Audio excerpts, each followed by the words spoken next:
Good morning, good afternoon, good evening, wherever you're hailing from. Welcome to another Red Hat Advanced Cluster Management Office Hour. My name is Chris Short. I'm host of Red Hat Live Streaming. The title of today's show is Proactive Fleet Management with Red Hat Advanced Cluster Management. We're joined by our normal, massive group of Red Hatters, assembled by the one and only Scott Barron. Scott, how are you today, sir? Hey, Chris, I'm great. Thanks for having us. It sounded like you were saying proactive freak management. And yes, we need some of that in ACM land because we tend to take on a lot of things. And I'm excited to talk with you today.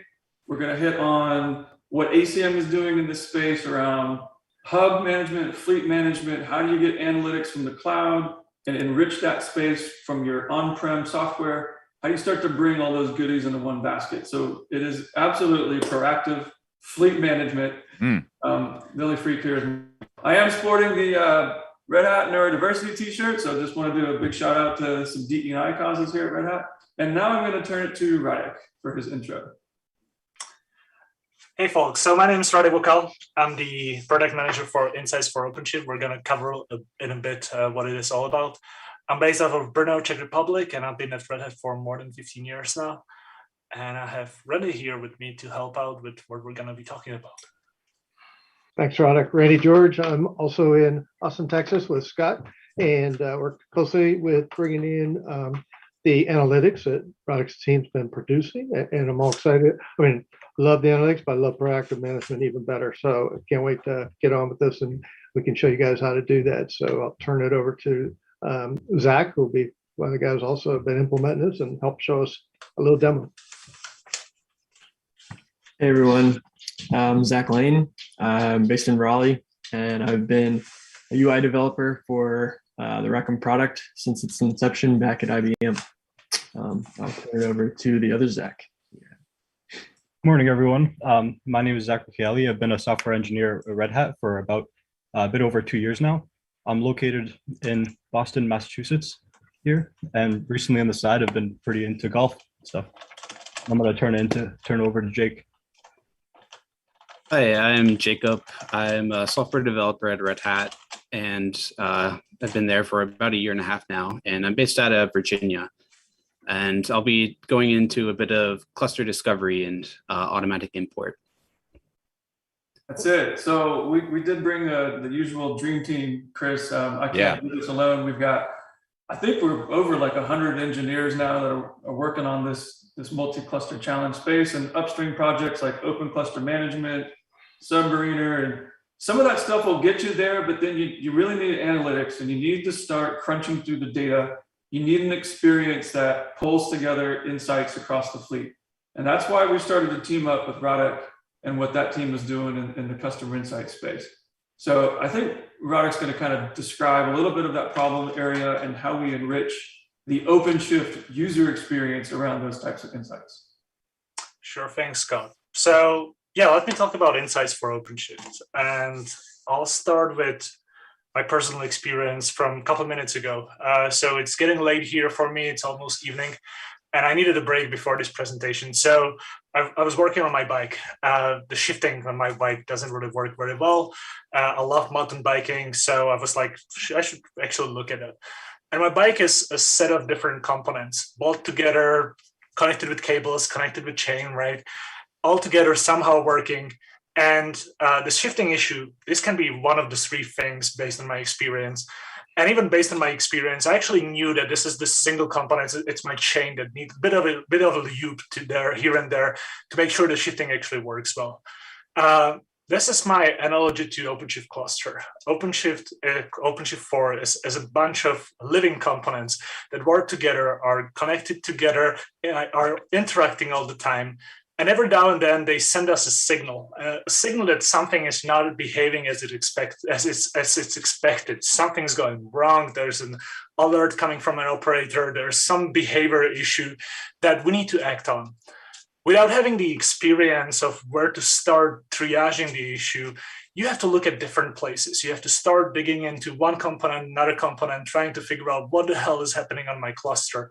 And with Insights, we're trying to bring that experience of someone who's been running OpenShift for almost a decade right now who's been working on these components day by day, and who's got like hundreds of engineers, thousands of engineers actually, sorry about it, working on OpenShift and different components, and many people in support having that experience of supporting the OpenShift customers, and people in SRE and others. So we're trying to make sure that this experience is available to everyone and helps with troubleshooting problems that you might be having, or it helps with preventing a lot of the problems you don't even know about.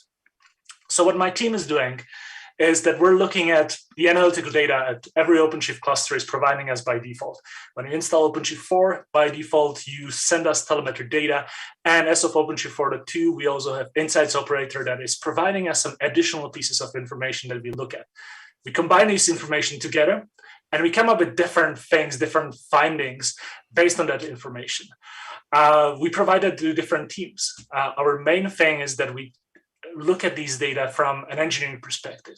First thing first, we want to fix the problem, the potential problem in the product. So we're looking at fleet issues. We're looking at a set of different conditions, again, would it be cluster alerts, some, again, behaviors, log messages, and whatnot.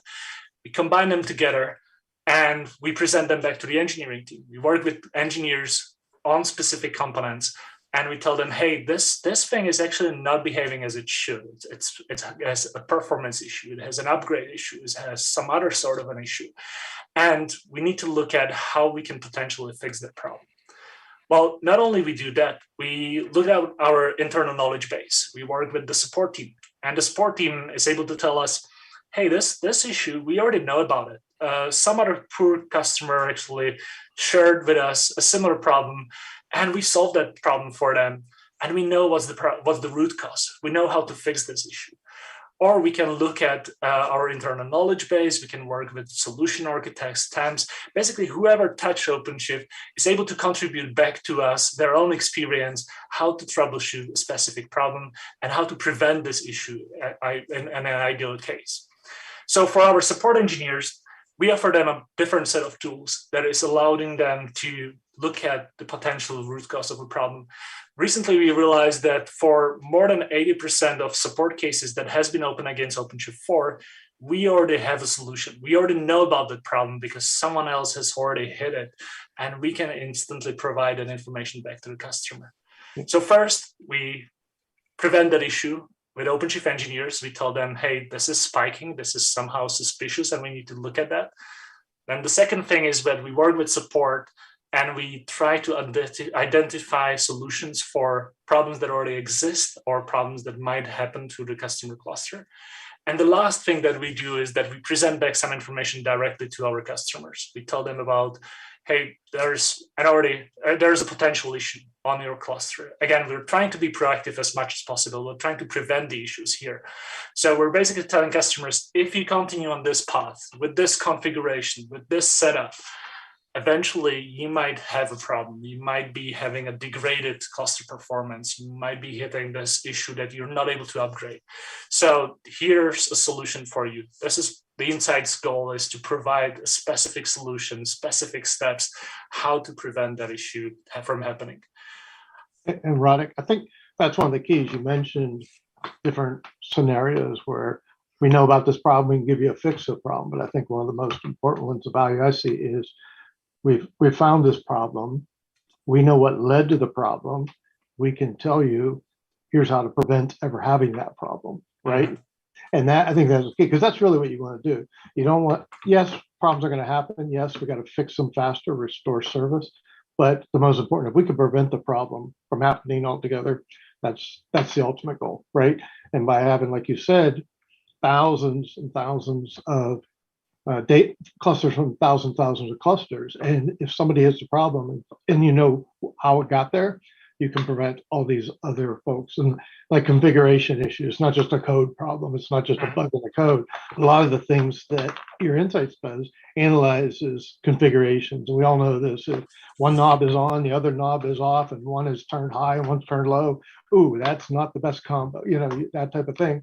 And that's where I think the real value of this comes. And I think one other thing, you also have a team of data scientists and a huge data lake. You know this, but you know, I want to remind, but people that these scientists are always mining that data and testing new algorithms to come up with additional data in addition to those other sources that you have, right? And one thing that we realized real quick when we tried to analyze this data, so it's exactly like you said, Randy, the challenge always is when you put a data scientist on a huge set of data and you tell them, go find a problem, this is gonna fail. What we really need to do is to feed it with our own experience. So again, that's why we engage internal teams, support engineers and others to tell us, hey, I've seen this before. I know what is happening here. Can we actually estimate, or can we look at other clusters having similar issues, similar symptoms, similar conditions that are almost matching this one? And can we estimate that this is the same problem? So this is what we do a lot internally, that we tailor these views on the data for specific teams, specific use cases, and we provide them this knowledge to be able to, again, solve some problems, but mostly prevent problems, plan feature, prioritize features. So a lot of the times, not only we look at, is that going to prevent an issue, but again, it's a lot about the behavior and your experience with OpenShift cluster. Are we able to tweak certain things? Because we see that there's probably a performance bottleneck, or there's some misconfiguration that customers often hit. So can we improve our documentation? Can we improve the operator responsible for this so this doesn't really happen? Can we do some other enhancement that again would prevent this issue in the product itself? And Roddick, we all know, we find a problem, we get told about a problem. How to fix it is one of the thing. Okay, now what do I do? And I think this is another area where I think you guys, your analytics excel at, right? Helping user with how to remediate, right? That's the thing that I love the most, that we're able to tell customer exact steps, we call them remediation steps, how to resolve the problem or how to prevent the problem again from potentially happening. And what you will see in the demo later will be this exact 1-line or 2-line commands telling the user, go run this as an OC admin, go fix this configuration, go fix this problem. And again, you'll be back on track with a cluster as it should be and behaving as expected. So that's the part I love. Like, we're ACM and we're an on-prem operator. We deploy out of Operator Hub. And even though I'm a software thing, I can still tap into your data scientist. I can tap into all of the analytics of the fleet to enrich my experience down in my managed fleet with an ACM. So that's the real fun part about this journey is working with your team, Roddick, and bringing those two worlds together. Did you have something you wanted to share, like a picture or any kind of description on that, or should we just jump into the demos? I think we should jump into the demos. Well, maybe I'll do real quick share. But yeah, that one to be honest, slide of this one slide. But the thing is that we are not able to share all the insights, all our internal know-how, because of customer data and whatnot. But just to give you a sense of what our engineers are dealing with, these are the type of reports that they are looking at. They're looking at specific cluster and what potential conditions or potential, we call them symptoms and diagnoses they're hitting. One thing that I would recommend, Chris, you had here my colleagues, I believe before summer, Ivan Neches and Jan Zeleny, talking about the CCX effort that they are doing. Mm-hmm. CCX stands for Connected Customer Experience.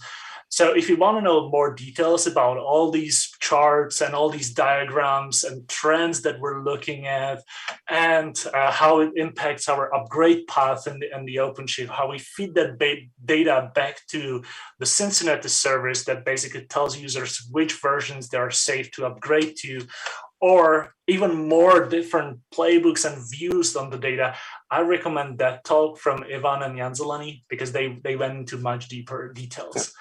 Yeah. I'll go find that real quick. You bring up a good point on the whole upgrade, I'll call it tree, right?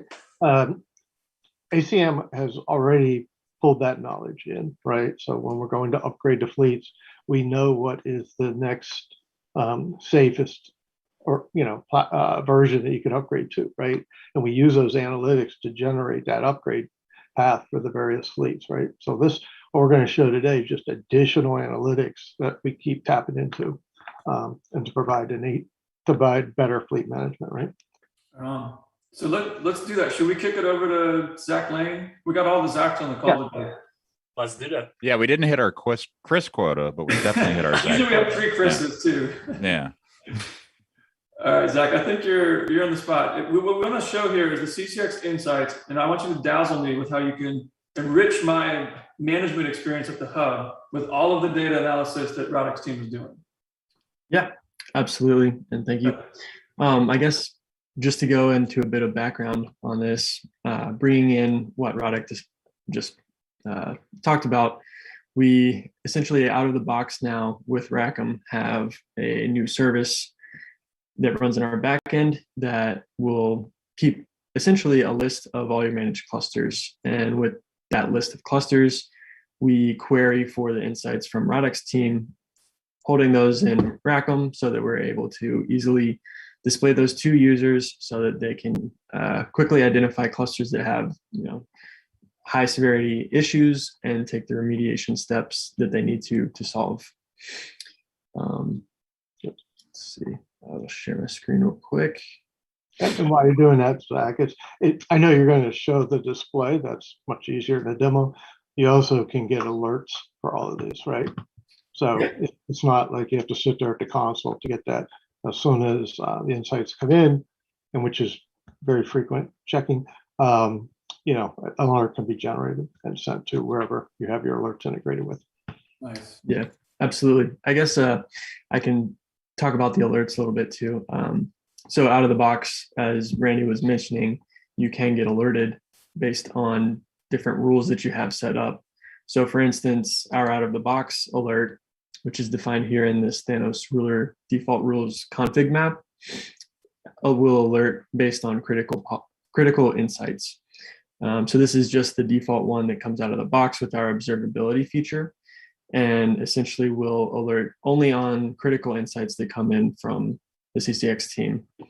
Now, along with that, this is just the default rule. So you can create a different config map that has different rules for, say, different severity insights, or pretty much whatever you want, whether it be amount of issues on a particular cluster, whatever it may be. But you can create these different custom rules as well. And then additionally, if you were to want to be notified on like a Slack channel for say, you can set that up as well, so that when a certain severity insight comes in, you get a pinged on Slack and then can come into our RHACM UI to further investigate the insight and take whatever necessary steps to remediate it. Nice. So my entry point as an SRE, my mindset is Slack, or maybe I'm using PagerDuty. Those alerts would come to me, and then now I've received the alert and I'm ready to jump into the console and I'm ready to understand more about it. Like I'm ready to solve it or remediate it, or even understand what was the proactive thing, that came to my attention. So drive me through that story now. Like I'm in the console and I'm ready to work on that remediation. Yeah, absolutely. So for those not familiar, this is RHACM, our landing page or welcome page, with a little bit of information on the different features that we support. So once you realize you have an insight that you want to take remediation on, a quick way to sort of go through the flow at least a fleet level is to come into the overview page. So on the overview page, we have, as I said, a fleet level statistics of certain health metrics among the clusters that you have under management. So in this instance, in this environment, we have 2 managed clusters, a little bit of insights on them. And for the insights, we have this new card that shows the total amount of clusters that have issues on them, along with the sum of the different severity insights that each of the clusters has. So it's a quick way to identify exactly how many clusters have issues and then further go along with that. So if, say, a certain severity has issues, it becomes a link, and this launches out to our search page. And our search feature, for those not aware, essentially allows users to search across every cluster for any resource they want. In this case, we have a predefined search for policy report resources, which is what we store the CCX data on. But additionally, with the search feature, you search for resources. You can also see, the YAML for a specific resource, any related resources to a specific resource. And so it sort of makes troubleshooting certain issues a little easier. Yeah, so you're able to pull in the aggregate of information without me having to jump into each cluster context and go figure out what's happening on it. So this is one spot to see it all. And I'm seeing a couple of rules that are violated here. So talk me through what these findings are. Absolutely. So as you can see, we have two different policy report resources, one for each of the clusters that we have under management, our local cluster being our hub cluster, and the MC RMG being a managed cluster, both of which have the same violation, this Prometheus DB volume rule. And along with that, you can see that they're both a moderate severity, as it's the same insight. But with the search feature, say we were to have a policy report with more than one insight or one that you were specifically looking for, each of the columns here in this table are searchable. So for instance, you could search for rules and then whatever insight it is that you're specifically looking for. And that will narrow down your results there, along with the categories as well, described in the far column. And nice. So take me through an example where now I have to go solve this thing. It looks like a Prometheus issue. Yep. Yeah, so we'll take a look at Sorry, Zach, to interrupt before you get there. I mean, following your example, you got notified of a cluster having this problem or a potential problem. You came in here. What's nice is you'll get to view across the whole fleet to say what other clusters are having that similar problem, right? So you're not just doing cluster by cluster resolution. You get a fleet view, like you said, right? Absolutely. Yeah, and to go off on what Scott was talking about, to take further action, we'll take the managed cluster for an example. Each of these names links out to that specific cluster's details page. So as you can see, we're in the clusters page and its overview with, you have a few different statistics on that cluster. But by default, navigating from the search page here, we come in with this sidebar automatically popped out, which has a table view of any insights that are associated with this cluster. And so you have a similar demo or donut chart that we had on the overview page, which just gives a count of all the severities, along with a table that lists each of the insights on this cluster. So you can see the Prometheus one where we have that rule ID along with a short description of this insight and the category, and we pre-sort it based on the risk score of each of the severities. What is the total risk calculate? I mean, like, what is the definition there, I guess, of risk? I would have to defer to RHACM on that one, as that's something they come up with. Okay, fair on enough. their end. So basically what we do, Chris, is that we look at each of the potential recommendations, we call them recommendations here to customers, and we run an assessment against our test set of clusters and basically try to figure out if you hit this issue, what is going to be the level of impact on your cluster. Again, it's around degraded performance, different behaviors, inability to upgrade, and things like this. If you look at these criticality levels, each one of them, I'm not sure, Zach, if we had that implemented already, have a pop-up where it's describing the impact level. What we tell customers is that those that are critical and important, we recommend solving them immediately. Because again, these might, in a very short time frame, cause some potential harm on the cluster. These that are moderate and low, they still need some additional consideration on your level. For the low ones, for example, we'll tell customers, this is probably wrong, but you might have a good reason for running this like that, right? So it's really how we estimate the impact. Makes sense. Got it. Thanks. So I guess along with what we were talking about, coming in here, we see the insight that we have for this cluster. So to take the remediation steps on it, we have another screen that provides further details into each of the different insights. So you can see here the same description along with a little bit more information and a remediation text that describes, at least in this instance, a link out to the documents page on configuring persistent storage to solve this problem. But in other instances, it could be a longer set of steps that you would have to take to remediate a certain insight. Additionally, there's a reason text. This insight specifically doesn't have one, but were it to, it just provides more reasoning as to why it's an issue and why you need to solve it, essentially. Nice. So we have a couple of, in this little demo environment, we just have a couple of moderate ones to show. But this gives you an example of where Prometheus, this is kind of straightforward. You're telling me that something's misconfigured in the system.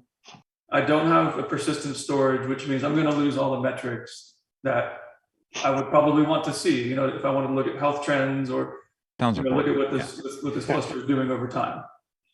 Yeah, and Scott, even as developer setting this up, I remember the first time I got this, I'm like, yeah, I knew this. You didn't have to tell me, but you don't think about it. And the default setup in the cloud is to use ephemeral storage for Prometheus. And like you said, if I would have ran into something, I wanted to go look at the metrics, and if I would have had to restart some of the pods, Prometheus pods, I would have lost all of my data. I would have been, ticked, right? So just this remind me, hey, by the way, here's the default set up. If you restart any pods, you're going to lose. Oh, yeah, that's right. Reminds me to go set up, persistent storage for Prometheus, right? Versus waiting until I ran into the problem, lost the data, then I get reminded the default was set up in ephemeral, right? You don't want to hit to that point. So a lot of these things are very informative in the lower risk, but yet very useful, right? Right. Like Radek said, there might be a reason why you want to run like this, and that's okay. That's why this is a risk factor of 2. It doesn't mean you have to drop everything and do it. But yeah, when that critical one comes in, it probably means you want to pay attention to this today. Like this is something you want to respond to. Nice. So this is available in the current release version 2.3.1. We're going to continue to be able to use this type of feature, use this type of information. One of the things I noticed there, Zach, talk to me about the policy report. And that seems to be something that we're using here that maintains some of this information for us. Yep, absolutely. So in this 2.3.1 release, we're using the policy report from the SIG work group to store the different insight information. And we have normalized it into their resource using that so that in the future, which I think for 2.4, I believe, correct me if I'm wrong, we will also integrate the GRC policies into this policy report. So we will have multiple sources of insights coming in that will then be displayed for each cluster, as you can see here. So we sort of accumulate all the different insights from different sources so that you can get a more holistic view of the cluster health and remediation steps on them. Nice. So that's an architectural decision. That's an upstream work group, a special interest group that we're participating in to help enrich this type of experience across all of the pillars within ACM. And so policy report, yeah, I do believe you're right. I think that's coming in 2.4 with a notifications story around policy reports and the policy violations and how we can start triggering those off into third-party alert management types of tools. We have to trigger it in 2.3. It's just, like you said, the policy report's a standard API that the SIG work group work. When the policy SIG work group is defined, we've implemented, it will generate metrics, alerts. It would be GRC policies will be creating those, that they'll inherit the alerting that's there now. So that integration will be there, do that alerting. Nice. Excellent. Sorry, Chris, didn't mean to cut you off. No, you're fine. Yeah, one other thing I wanted to come back to look at this, even though it's an oversimplified demo of one problem, and same problem on 2 clusters, right? Hopefully you don't have this issue, but if you have multiple problems on this cluster, as you see the table, sortable, you can, you'll know how many criticals you have.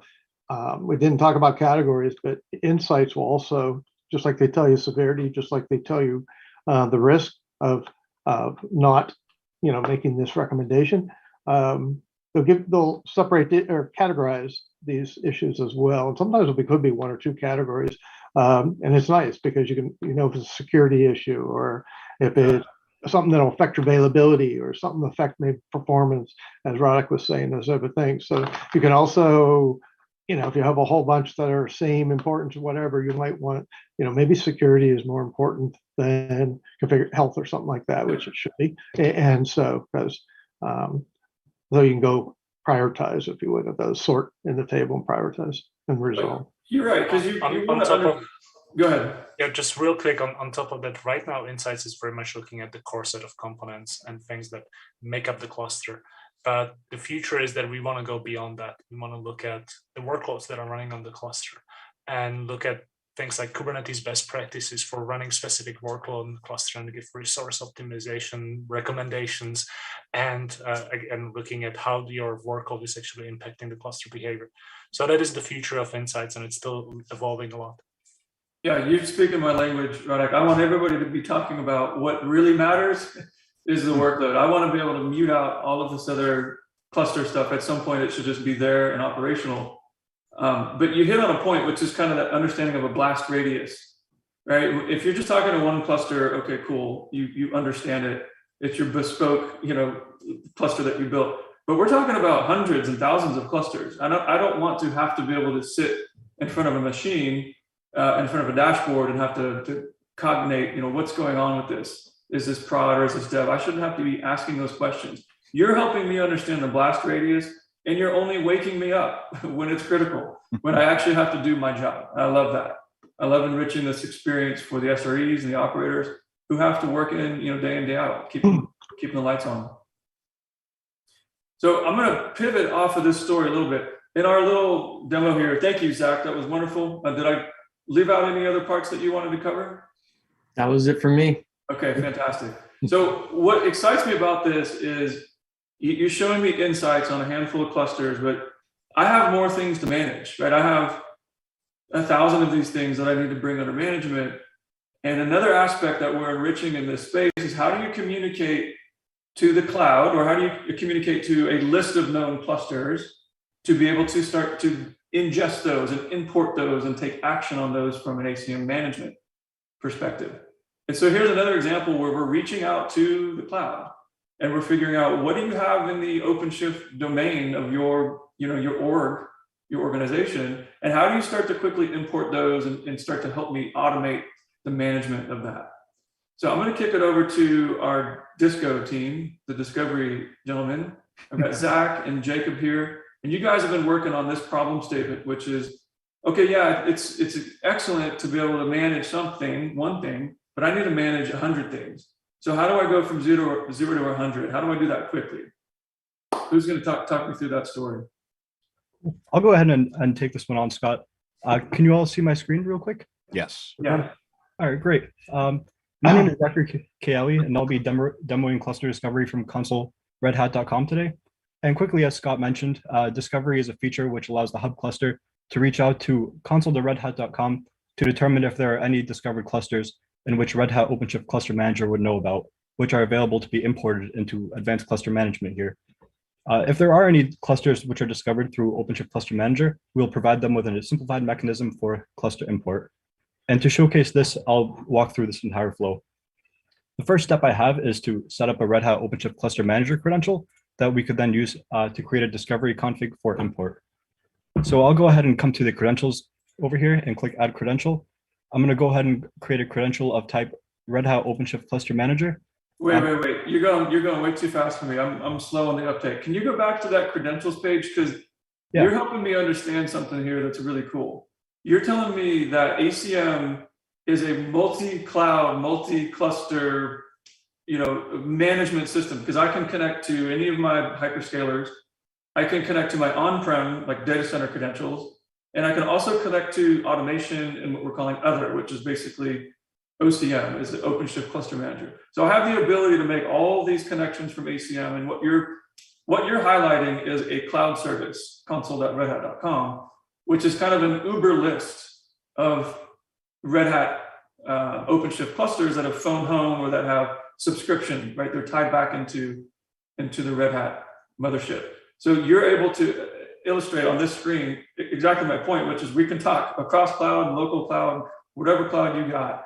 And in this case, you're going to be speaking specifically to console.redhat.com to get some information. That's really cool. And you're doing that from a hub, which is, I think yours might be deployed on Amazon, but let's just imagine this is a hub deployed anywhere. Yeah, absolutely. I'll be setting up my Red Hat OpenShift Cluster Manager credentials to talk directly to Red Hat OpenShift Cluster Manager in this case. Now, maybe you guys picked that up on the first time through, but I love seeing that story where we're able to just maneuver all these different credentials and connections here. Yeah, and what you're saying, Scott, is multiple people from an enterprise have deployed instances of OpenShift or whatever, right? On-prem, in AWS, in Azure, wherever. Now you've felt time to get them under management, right? And we install RHACM. Now, quickly, Zach's going to show us, I can gather and bring under management all of those previously deployed clusters, right? No matter where they are. All right, Zach, sorry to throw you off your rails. Let it rip. Show me No what worries. you got. So now I'm going to go ahead and enter the basic information for this credential. I'm going to go ahead and call it ZK creds, just so I know the name. And I'm going to put it in my namespace, my own personal namespace here. And now I'm going to go ahead and enter my OpenShift Cluster Manager API token. This can be retrieved from console.redhat.com through our documentation as well. And now that I've got that, I'm going to go ahead and create it and just click add. And then we could see here we have a tooltip that was saying that this credential was created successfully. And we can see we have an additional action here to create cluster discovery when we're ready. But quickly, I'm going to navigate back to our Discover Clusters tab. And then we can see over here, it says, we currently don't have any discovered clusters, but it will say that we have 2 credentials ready to begin configuring a discovery config. Nice. So as you enter into the clusters management view, you're actually educating me about this space. You're saying, well, you've got the credentials ready to rock, but you haven't actually done any of the discovery part of it.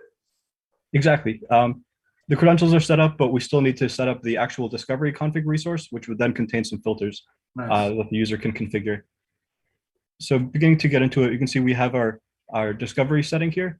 We're selecting the credential that we just created, which is in our namespace. And we have some filters to use to discover clusters. The first filter we have is a last active filter, which is exactly what it sounds like. It will only retrieve clusters which are active, in this case, 7 days before, when they were last active 7 days ago. Anything greater will not show up. And we can also filter by version in this case. And if you do not include a version in this dropdown, you're able to select multiple. But if you do not select a version, all versions will be accepted by default. So talk me through this. Why would I want that? I mean, what's the value in having these kind of filters? So there's a few. For the first one, you may only want to see OpenShift clusters across specific versions. You may only want to see 4.6 clusters or 4.7 clusters. Potentially, you might not want to see or import all clusters, depending on your certain use case. And having a last active cluster is very helpful, just knowing when that cluster has last phoned back home and reported data. And if you see that a cluster wasn't active and hasn't phoned home in, say, 7 days, maybe you know that that cluster isn't currently active or that it's not ready for prime time yet. Gotcha. So you're giving me some controls to allow me to roll out my management in terms of, small groups, or like I said, I want to get to 1,000 quickly, but maybe I want to roll it out in 10s and 20s and see how that works as I bring these under management and I progress through my data center. Absolutely. And it would allow you to start to create a filter, and then perhaps you realize that that filter includes too much and you want to come back and scale it down. And I'll walk through that quickly too. Cool. So I'll go ahead and create a discovery config with a 30-day last active filter. And you can see it was created successfully, and immediately it begins to reconcile. And I've got 31 clusters here, but that's a bit much because now I want to import a cluster, and I just want to tune it down a bit more so I don't see everything for the last 30 days. And then I'm able to come in here and just quickly put my filter. I want it only for the last 2 days. I can save that, and I can see that this list quickly becomes trimmed down. And I've only seen the clusters which have phoned home recently in that case.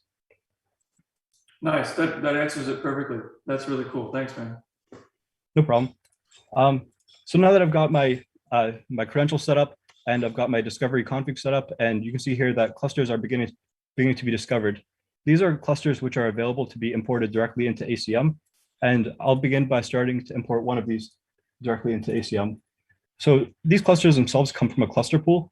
And one of these, this cluster here is one that I've woken up from my personal cluster pool. Wait, pause. Cluster pool. Waking it up. This is cool. So these are actually paused, or I guess hibernated clusters that live in a pool.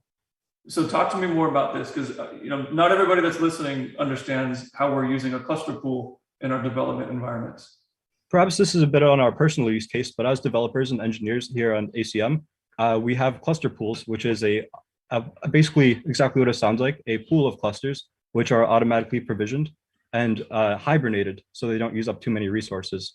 And when, as an engineer, I decide that I want to use a cluster to then import or develop upon, or essentially to check out, I'm able to check it out from my cluster pool, and it unhibernates, and then I'm able to deploy and use operations upon it. So all the clusters would show up in my cluster pool or that are in my cluster pool would be in this list, and then I'm able to select from them. So do you have that cluster pool set up on this cluster, or is that somewhere else? This is the current cluster pool here. Yeah, and if you clicked on the cluster pools tab, I wouldn't see it. You're just yes, I'm sorry. Yeah. So these are coming from outside of the hub, and again, this is the beauty of this. These are clusters that exist out in the ether, so to speak, but you're bringing them under management, and you know that they come from a cluster pool just based on the name or some of the attributes for your demo here. Got it. Yep. So I've got this cluster here ready to be imported. So I'll go ahead and show how to do that. So I'm going to click on this kebab menu over here and just click import cluster. And the method I'm going to use to import it is by an automatic import by importing. It's an automatic import, and all I need to do is enter the kube config for the cluster. So I'm going to go ahead and get the kube config quickly. And while we're here, I'm sorry. I just think this is so cool. So I'm going to keep disrupting you. Forgive me.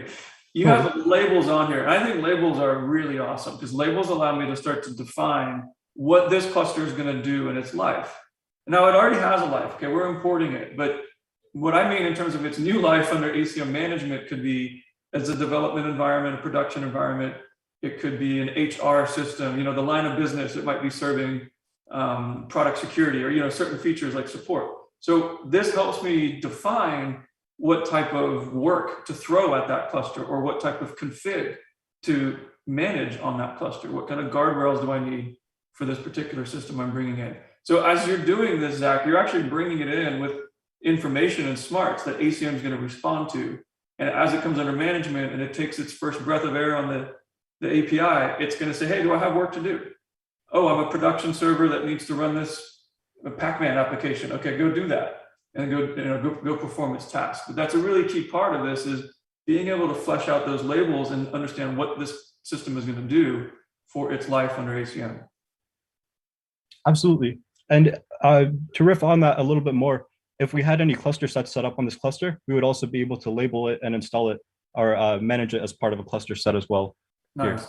And cluster sets are what? They're a way to define RBAC. They're a way to define a grouping, like a logical group. A cluster set is defined as a managed cluster set is a resource which allows the grouping of cluster resources, which enables role-based access control management across the resources in that group. There it is. And I also see that's my gateway to how I would configure a submariner network across those clusters as well. All right, man, this is great. Sorry, I threw you off again. No problem. So now that I've got my kube config entered here, I'm just going to go ahead and click import. You can see the import saved, and I'm brought to the managed cluster view here. I'm going back to the managed cluster. It's going to say pending import while it begins to chug through the import process. And it'll take about a few minutes for the import to succeed completely. But in the meantime, I'm going to go ahead and hand it over to Jacob, who's going to walk through setting up a discovery config on his account. All right. I'll take over screen share and share mine. Can you see that all right? Yes, it just came up. Awesome. So yeah, I'm going to go through the similar discovery config setup process and kind of show what it looks like to have multiple discovery configs installed at once. So if I check out credential, you might have seen it earlier, but I already have my credential set up in its own namespace. But if I wanted to get that, I would go over to console.rhacm redhat.com/OpenShift/token. And from there, I can get my API token. So it's pretty quick and easy to get that. But I already have it set up. So I'll go ahead and create a cluster discovery using that credential. And this credential has access to a number of clusters. So I'm going to restrict it to just one day. And I'll just go ahead and say 4.7 OpenShift version. So that could be 4.7 OpenShift with any sort of Z stream beyond that. So I'll go ahead and create that. And what I'll see is it starts churning out a number of clusters in that namespace. And these discovery config objects operate as a one discovery config per namespace. And that's kind of how we manage RBAC here. So if I have some RBAC set up and have users that are restricted in the namespaces that they can see, then they'll only see those discovered clusters in those namespaces. However, in my case, I am a cluster admin, so I can see all the clusters that I want from the JDG namespace as well as the ZK Disco namespace. So you have a bit of an Uber privilege there. Jake, Yes. do you mind zooming up just a little bit? I want to see all the little metadata details. Not sure. There we Is go. that- Yeah. Yeah. Yeah, and so there's a whole number of clusters that came from there, all under the 4.7, or at least that I discovered, and it shows infrastructure provider and everything else. And I can try to filter that further via name, and you'll see a lot of the Devo1, which kind of signals most of the clusters that we created in our squads cluster pool. Yeah, so that's a way, like filter is a way that you start to narrow in on like the cluster that you want to import right now, instead of, the list of things. Are there other ways to filter? Are there other things? Yeah, like pretty much. If I wanted to narrow in on a bare metal cluster, or if I want an OpenShift 7, 4714. Yeah, pretty much any of these columns are customizable to search through. So like by infrastructure provider, Nice. there's going to be a whole lot of AWS, or it's almost all AWS because I'm filtering by the Devo1. I clear that. Yeah, VM, vSphere, Red Hat OpenStack, and then even bare metal, all the above essentially. Nice. I know I'm beating a dead horse, but just proving the point that we've got a wide view on this ability to discover and bring things under management. And I don't care what infrastructure it is, we can take it home to ACM. All right. So you were looking for Devo1 when I took you off the rails. Oh yeah, I'm just showing the kind of clusters that I would be interested demoing the search feature. Gotcha. And I can go ahead and configure my settings, go back to JDG, and from there just delete that. And then within a few seconds, it'll tear down just those clusters and only Zach's clusters will remain. Nice. And you get to see Zach's clusters because you're the Uber admin. So those ones still remain from his discovery profile. Okay, got you. All right.